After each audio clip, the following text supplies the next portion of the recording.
प्यारे विद्यार्थियों, आज हम कक्षा 8वीं के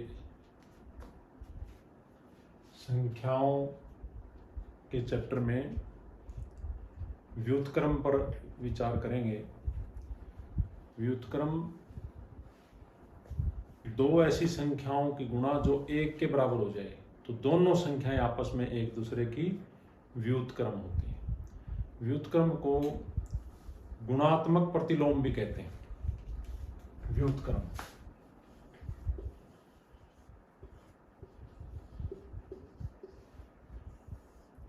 व्युत्क्रम का दूसरा नाम गुणात्मक प्रतिलोम।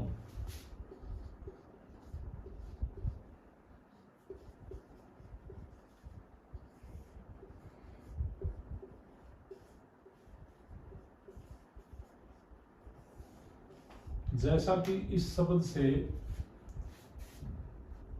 हमें प्रतीत होता है, गुणात्मक, गुणा के, प्रतिलोम उल्टा, दो ऐसी संख्याएं जिनकी गुणा करने पर एक प्राप्त हो तो उसको व्युत्क्रम कहते हैं। गुणात्मक, दोनों आपस में एक दूसरे की गुणात्मक प्रतिलोम है। गुणात्मक प्रतिलोम व्युत्क्रम, एक ही के दोनों नाम हैं। इसको ध्यान से आप सुने, बहुत ही महत्वपूर्ण ये शब्द है।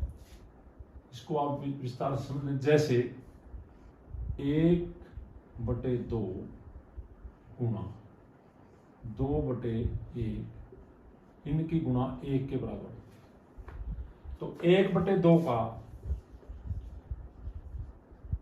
व्युत्क्रम बराबर 2/1 या 2 भी कह सकते हैं।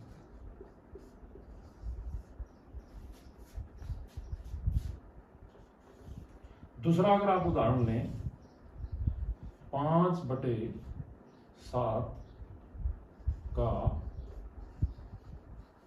व्युत्क्रम, तो इसमें हम देखेंगे 5/7 का उल्टा हो जाएगा 7/5। अब हम देखते हैं, यदि हम इन दोनों की गुणा करके देखें, 5/7 की और 7/5 की, तो हम देखते हैं ये 1 के बराबर आ जाती है। ये कट जाते हैं आपस में, भाग से 1 प्राप्त होता है। 5 एकम 5, 5 एकम 5, ऐसे ही 1 एकम। तो अब हमारे समझ में आ गया है कि दो ऐसी संख्याएं जिनकी गुणा 1 हो जाए तो वो दोनों आपस में एक दूसरे की गुणात्मक प्रतिलोम है, दोनों एक दूसरे के व्युत्क्रम है। इसमें चिन्ह वही रहता है, ये जमा की है तो इसका व्युत्क्रम भी जमा में ही आएगा। अगर ये संख्या माइनस की हो जाए तो इसका व्युत्क्रम भी माइनस में आएगा, चिन्ह वही रहता है। अगर ये संख्या माइनस की है तो इसका व्युत्क्रम भी -7/5 हो जाएगा। तो ये ध्यान रखना है, एक संख्या में दूसरी संख्या का व्युत्क्रम गुणात्मक प्रतिलोम वह संख्या होती है जिनमें दोनों संख्याओं की आपस में गुणा करने पर एक प्राप्त हो। दूसरे शब्दों में, साधारण शब्दों में समझने के लिए, किसी संख्या का व्युत्क्रम उस संख्या का उल्टा होता है, चिन्ह वही रहेगा। यदि वो ऋणात्मक संख्या है तो व्युत्क्रम ऋणात्मक होगा, यदि वो संख्या धनात्मक है तो वो धनात्मक होगा। तो मुझे आशा है कि ये आपको पूरा ठीक से समझ में आ गया होगा। तो इसको आप अपनी पुस्तक में लिख लें और ध्यान रखें, ये दोनों एक ही विषय के दोनों अलग अलग नाम हैं, व्युत्क्रम, और इसी को गुणात्मक प्रतिलोम कहते हैं। अब हम दूसरा एक ऐसा विषय लेते हैं, तो उसमें है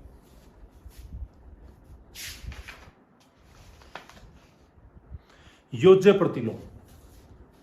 योज्य प्रतिलोम में दो ऐसी संख्याएं जिनका जोड़ 1 हो जाए, 0 हो जाए, उसको कहते हैं योज्य प्रतिलोम। योज्य प्रतिलोम में संख्याओं के चिन्ह बदल जाएंगे।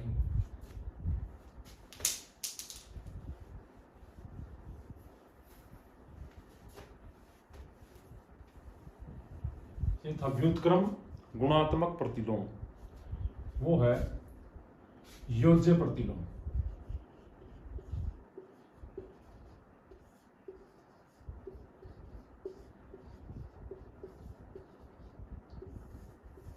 इसमें दो ऐसी संख्याएं जिनका जोड़ 0 हो, शून्य हो।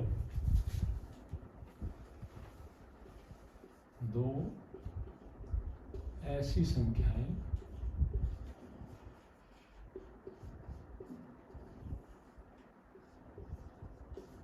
जिनका योग 0 हो, जैसे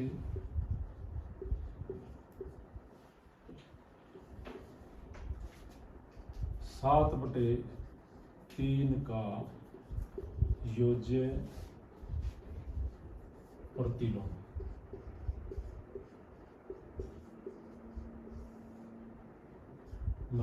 तो इसमें क्या जोड़े कि जोड़ने के बाद जो है हमें 0 प्राप्त हो, 0 प्राप्त हो, तो इसके अंदर इसी का ऋणात्मक जोड़ देंगे, -7/3। यदि कोई संख्या पूछी जाए -9 का योज्य प्रतिलोम, तो आप बता सकते हैं यही संख्या आएगी, चिन्ह बदल जाएगा 9।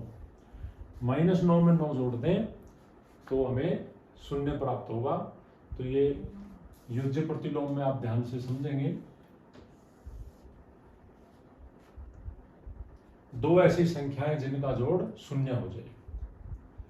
तो इसमें कई बार जो पहले हमने चर्चा की थी, गुणात्मक प्रतिलोम और योज्य प्रतिलोम में ध्यान देखना। गुणात्मक, गुणा का नाम आ गया है, तो दो संख्याओं की गुणा 1 के बराबर हो उनको गुणात्मक प्रतिलोम, और यहाँ है योज्य प्रतिलोम।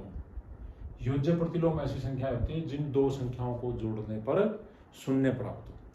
तो ये आप अपनी कार्य पुस्तिका में उतार लेंगे और बहुत सारे संख्याओं को लेकर के उनका अभ्यास करेंगे, और मुझे आशा है कि आपको ये समझ में आ गया होगा। यदि फिर भी कोई कमी रहती है तो आप पूछ सकते हैं मेरे लिंक पर जा करके, और नेक्स्ट संख्याओं की चर्चा हम अगले वीडियो में करेंगे।